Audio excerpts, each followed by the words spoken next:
What will a customer do when the product exceeds all its expectations? കഴിഞ്ഞൊരു 6 months വരെ skin കെയറിൽ ഒരു കാര്യവും ശ്രദ്ധിക്കാതിരിക്കുന്ന ഒരു നേച്ചറായിരുന്നു എൻ്റെ.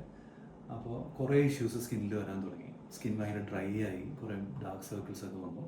അങ്ങനെ ഫൈനലി വൈഫ് പറഞ്ഞിട്ടാണ് സ്കിൻ കെയർ ഒന്ന് ശരിയാക്കാമെന്ന് തീരുമാനിച്ചത്. അങ്ങനെ ഇൻസ്റ്റാഗ്രാമിലൊക്കെ നോക്കി കുറച്ച് പ്രോഡക്റ്റ്സ് ഒക്കെ ട്രൈ ചെയ്തു.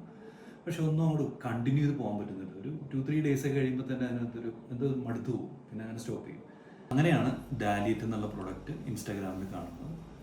ഞാനൊരു 6-7 days അടുപ്പിച്ച് ഉപയോഗിച്ചു. അപ്പോൾ വളരെ ലൈറ്റായിട്ടുള്ളൊരു ഫീലായിരുന്നു ഉപയോഗിക്കുമ്പോൾ തന്നെ കിട്ടിക്കൊണ്ടിരുന്നത്. അപ്പോൾ അതുകൊണ്ട് തന്നെ എനിക്കത് സ്റ്റോപ്പ് ചെയ്യേണ്ടി വന്നില്ല, കണ്ടിന്യൂ ചെയ്ത് യൂസ് ചെയ്തു. ആ 7 days തന്നെ സ്കിൻ കുറച്ച് ഹെൽത്തി ആയതുപോലൊരു ഫീലർ കിട്ടി. അങ്ങനെ ഒരു സീരിയസ് ആയിട്ടുള്ള സ്കിൻ കെയർ ചെയ്യാമെന്ന് വിചാരിച്ചു. ഇൻസ്റ്റാഗ്രാമിൽ ഡാലിയറ്റിന് മെസ്സേജ് അയക്കുന്നു. ഞാൻ എൻ്റെ പെയിൻ പോയിന്റ്സ് പറഞ്ഞു. അതായത് എനിക്ക് ഒരു എന്താ പറയുക, ഒരു ടഫായിട്ടുള്ളൊരു സ്കിൻ കെയർ റുട്ടീൻസ് ഫോളോ ചെയ്യുന്നത് എനിക്ക് ആലോചിക്കാൻ കൂടി വയ്യ.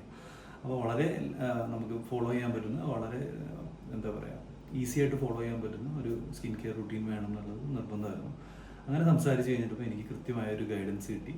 അതിനുശേഷം ഇപ്പോൾ കഴിഞ്ഞൊരു 3-4 മാസം ഞാൻ അത് റെഗുലറായിട്ട് ചെയ്യുന്നുണ്ട്. എൻ്റെ സ്കിന്നിൽ ശരിക്കും ആ വ്യത്യാസം വന്നു തുടങ്ങി.